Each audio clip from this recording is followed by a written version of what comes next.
Ассалаумағалейкум ардақты ағайын. Қазақстанның желге ұшқан қаржысын жіпке тізу үшін эфирге шықтық бүгін. Осы аптада Қайрат Сатыбалдының Біріккен Араб Әмірліктеріне шығарған 14 миллион доллары елге қайтарылды.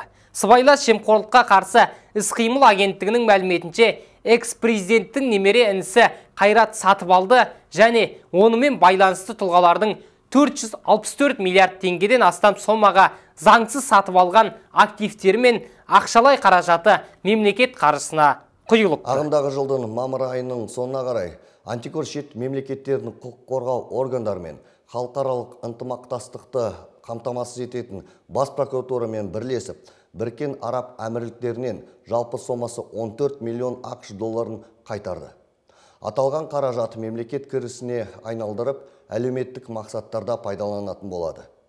Қайтарылған мүліктердің қатарында әкімшілік ғимараттар, зергерлік бұйымдар, сәндік көліктер, акциялар мен компаниялардың үлестері мен темір жол бар. Айта кетейік, Қайрат Сатыбалды былтыр Қазақтелеком және көлік сервисі орталығы компанияларынан аса ірі көлемдегі қаржы жымқырды деген айыппен 6 жылға сотталған болатын. Оның үстінен тағы бірнеше іс бойынша тергеу жүріп жатыр.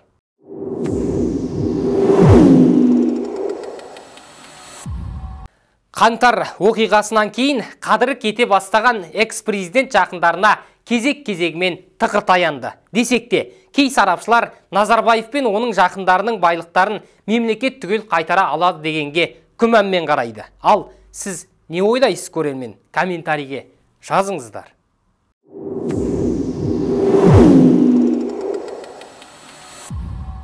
Осы аптадағы концерттің басы Қостанайдан басталды. Путиннің келуіне дайындалып жатқан Қостанай әкімдігі қаланы көріктендіруге 10 миллиард теңге жұмсамақ. Әлем халқына жек көрінішті Путин Қостанайға неге келеді дейсіздер ғой ағайын? Біз айтайық. Биыл күзде аталған қалада Қазақстан-Ресей аймақаралық форумы өтпек. Іс-шараға Ресей президенті Владимир Путин мен ресейлік делегация қатысады. Біздегі мәліметке сәйкес аталған сома қалада смарт орталық салып, Тобыл саябағының солтүстік бөлігін қайта жөндеуге жұмсалмақ. Бұған қоса, қаржы қала көшелерін жарықтандыруға, аялдама павильондарын орнатуға, көшелерді абаттандыруға, фонтан жөндеуге, 13 мың шаршы метр жердің кірпішін алмастыруға, жол мен үйлерді жөндеуге жұмсалады. Сонымен қатар, форумға дайындық аясында қалада 1626 түп қарағай мен 255 түп терек егілген. Қарағай көшеттері Башқұртстаннан әкелінген. Әкімнің айтуынша, қазақстандық тасымалдаушылар тиісті мөлшерде сапалы қарағай ұсына алмаған. Қостанайлық ағайын қаламыз бір қайта жанданатын болдау деп қуанған шығар. Осы Путин келмесе Марат Жүндібаев мелшиіп отыра беретін секілді өзі. Ал біздің талап атқарылған әрекеттің барлығы халық үшін болуы тиіс.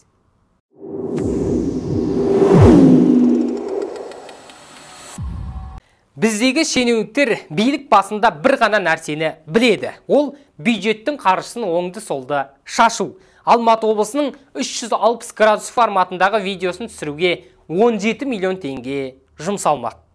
Ой, бәлі, шығатын жағаяқпын. Аталған ақпаратқа сәйкес мемлекеттік сатып алу сайтында тағы бір қызық тапсырыс пайда болды.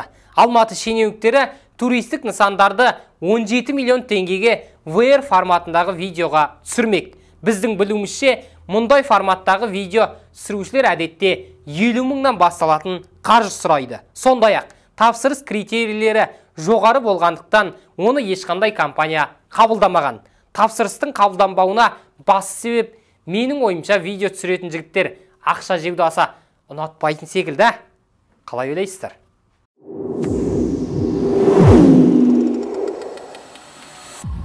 Бағдар жобасы басталғанда біз сынаған, сөзбен сыбаған бұрынғы мәдениет министрлігінің басшысы Дәурен Абаев антикордың нысанына ілікті. Ол 2022 жылдан бастап 2023 жылдың қаңтарына дейін ведомствоны басқарған аралықтағы заң бұзушылықтар бойынша қылмыстық іс қозғалды. Антикор қазір 2022 жылға Еуразия халықаралық кинофестивалін өткізу қаншалықты заңды болғанын тексеріп жатыр.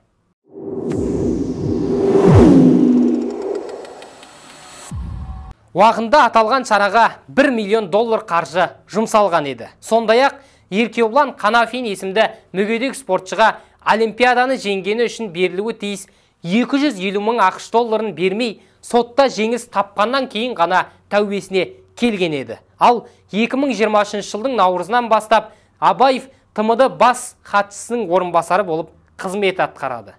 Енді барлығына жауап беретін сәт келді, Дәурен Абаев мырза.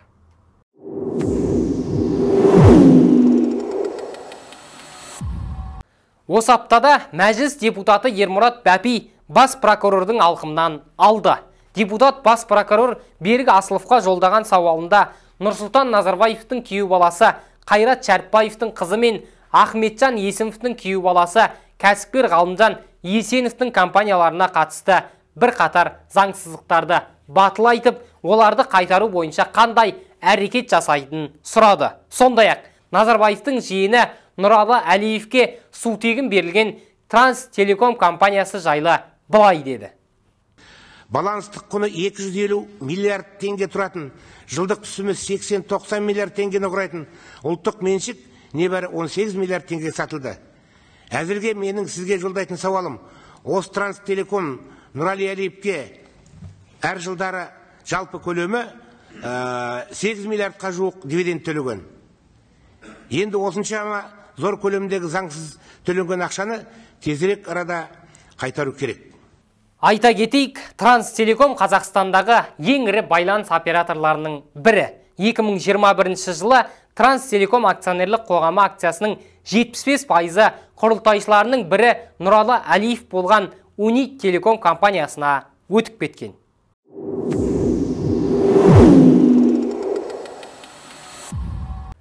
Дрондар айқасы елді дүр сілкіндірді. Ресей мен Украина әскери қақтығысты әуеде ұйымдастыруды жөн санаған секілді.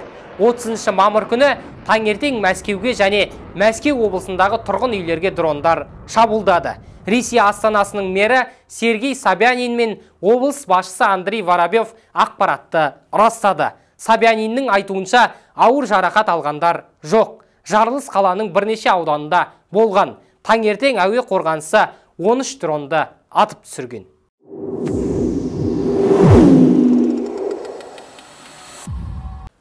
Украинаның бұл әрекетіне Ресейдің жауабы көп күттірмеді. 30 мамыр түні Ресей билігі Киевке бағыттаған 31 дронның 29-ы атып құлатылған.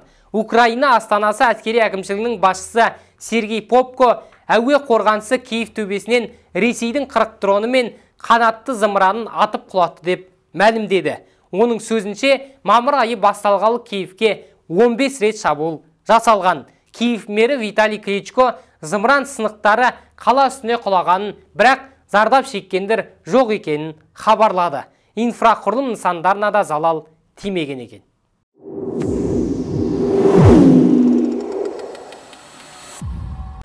Ардақтағайын құрметті көрермен, осымен біз аптаны қорытындыладық. Каналға жазылыңыздар, қоңыраушаны басыңыздар, осы бейне жазбаны таратыңыздар. Жақсылық Зейнешев, жақсылықта жолыққанша ағайын.